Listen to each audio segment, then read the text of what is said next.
पाकिस्तानी नागरिकांना भारत सोडण्याचा आज शेवटचा दिवस। भारत सरकारने दिलेला अल्टिमेटम आज संपणार। मायदेशी परतण्यासाठी अटारी सीमेवर प्रचंड गर्दी। पहलगाव हल्ल्यानंतर भारतीय सैन्याची दहशतवाद विरोधी मोहीम। आतापर्यंत 9 दहशतवाद्यांची घरं उद्ध्वस्त, तर दहशतवाद्यांना मदत करणारे 446हून अधिक जण ताब्यात।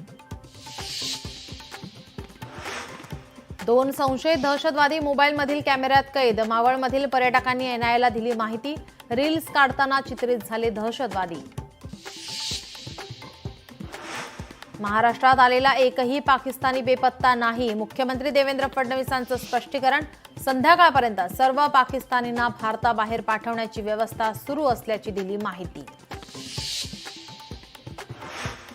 उपमुख्यमंत्री एकनाथ शिंदे आज बुलढाणा दौऱ्यावर। जाहीर आभार सभेला उपस्थित। सोलापूर कृषी उत्पन्न बाजार समितीत आज मतदान। 18 जागांसाठी 70 जण रिंगणात।